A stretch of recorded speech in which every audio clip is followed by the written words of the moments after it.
Thank you, Vivek. Thank you, Charter Cities Institute. I am very grateful for this opportunity to update you on the progress of small farm cities. We had presented in Kigali 2 years ago at the first Catapult, and I'm here to give you a quick update on small farm cities in Malawi. But let me back up just a half second. I also want to thank Mark and Curtis and Charter Cities Institute. They actually helped get small farm cities rolling, working with Patry Friedman, Bradford Cross, who is here with Pronomos Capital.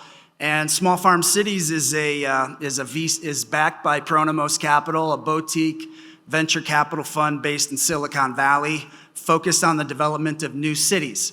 And so Small Farm Cities is a child of Pronomos Capital, and you might say of the Charter Cities Institute. So I would like to walk through an update here. All right, let me start with the big picture, and then we'll drill down on some specifics. Big picture. So part of this whole summit is really defining sort of the landscape for the development of new cities.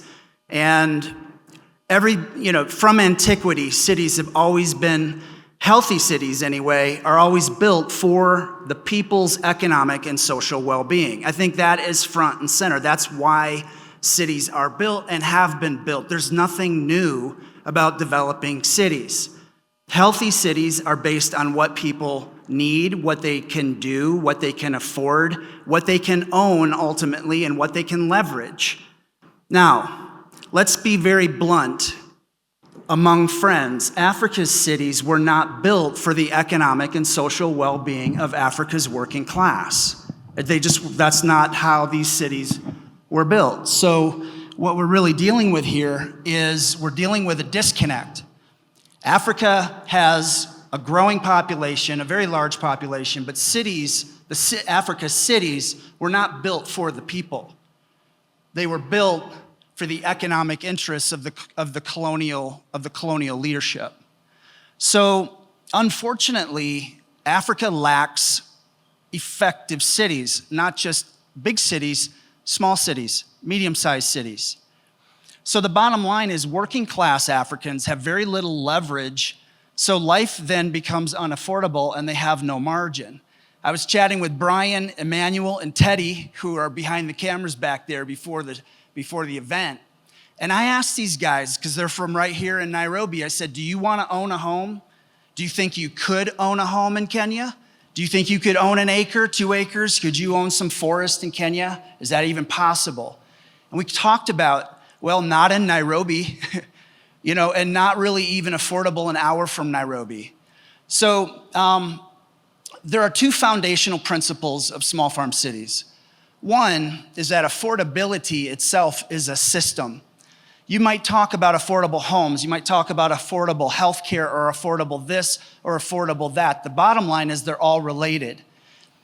And highly related then to affordability is that value created has to be stored and leveraged, because it's on the basis of that storage and leveraging of value that then you can address many different problems with harmonized solutions. So 2 challenges. Life is not affordable for Africa's working class, and Africa's working class have almost no tools for storing and leveraging the value they create. Value is created every single day. Value is created behind this, all the staff working here at the hotel. Value is created all over the place. But unless value created has to be stored, has to be leveraged. So the 2 opportunities for the New Cities Summit is that cities can actually be designed to be affordable for the working class. I grew up in small farm cities in the United States. That's how I grew up in small farm cities in California, in Iowa, and in Michigan. Small farm cities, this is not a new idea. Building agricultural real estate on titled property, titled is the key word here, because cities have to be designed by charter, thus charter cities, in order to protect the private property rights. That way, when value is created, that value creation can be stored. So the two foundational principles is that affordability is a system and that value created has to be able to be stored and leveraged. Now, update from 2 years ago. I'm not going to emphasize too much the fact that the Malawi kwacha has devalued about 400%, the Malawi kwacha, in the last 2 years. So I don't want to emphasize bad news because that's just news. We'll call it, it could be good, it could be bad, it's obviously bad. But what it's doing is it's helping educate, because cities have to be inflation resistant. Not because the people have to be inflation resistant. The greatest victim of devaluation is the poorest of the poor. They pay the most for devaluation. So at small farm cities, we have our tech center, we have Mpingu Gardens built and operational, and then the Titanium Gateway, which is an industrial city starter, which is now built and operational. A few highlights from the last year, we have a really strong customer base as a producer. We work very closely with Sovereign Metals. They are the newest, largest rutile graphite, AKA titanium, mining operation on the continent of Africa. And we work very closely with them. We do light construction. We provide services to Sovereign Metals at the Titanium Gateway. We work with premium clients. We've involved in a number of different accelerators, from NASDAQ to Miller Center to the Afra Labs. We have about, at this point, 70 university interns have taken up residence over the last 2 years with small farm cities. And then we have a number of signature initiatives, which I will get into now.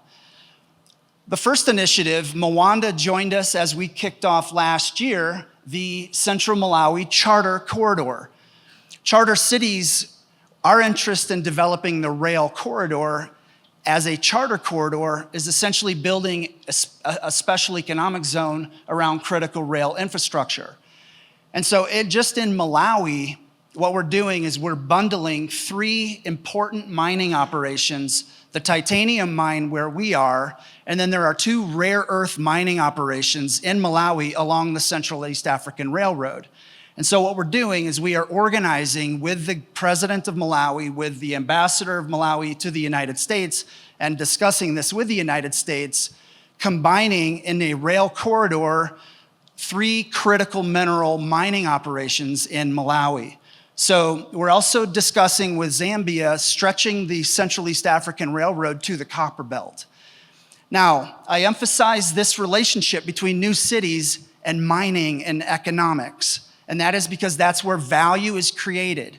And where value is created, what we're doing with small farm cities is we're developing the real estate so that the people living near the mines, living between the mines, can leverage the activity of the mines. So this is a very important and new initiative. What we're also doing concurrently is we have developed the African Titanium and Rare Earths Global Working Group. Because we are in Malawi where this mining is taking off, we are organizing a working group because we don't want the value created by the mine to leave the country. We want the value of the mine to be developed in Malawi, in Zambia, in Mozambique. And it's actually your role as new city builders to build the kind of economic platforms so that value then can be created. You do not just build a factory in the middle of nowhere. Factories have to be built somewhere. You are building the somewhere. That's what this whole conference is about. Building the somewhere that can then take the value that we know is there, but capture it. Because value created, remember, has to be stored, storable, and leverageable. And that respect has to be auditable. Because you can't put audited capital into something unaudited.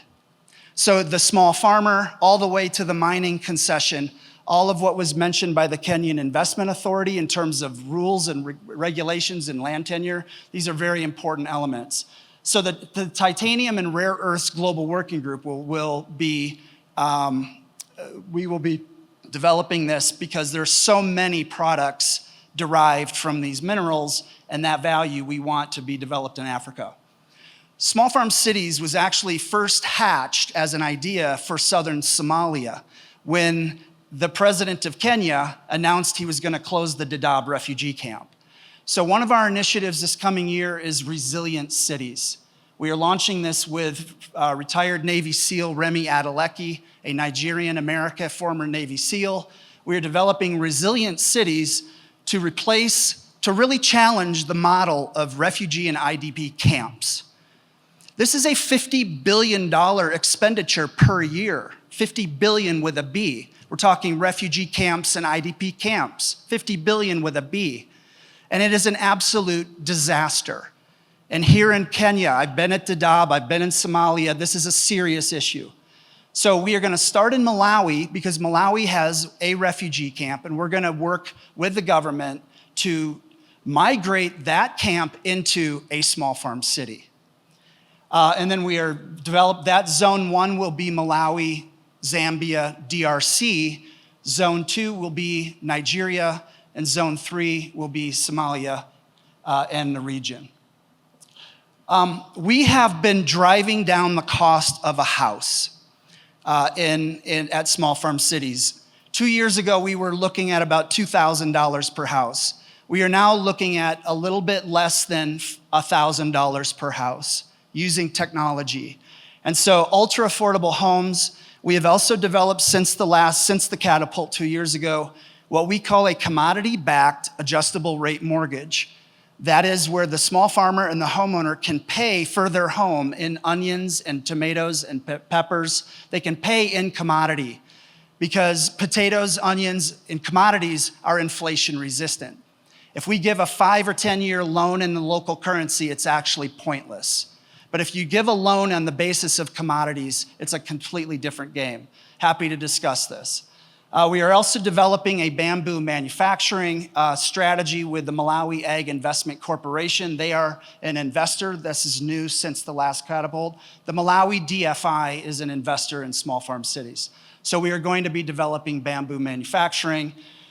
I'm not going to spend much time on this one, but we are going to be launching a tokenized real-world asset called the Small Farm USD. More details on this later.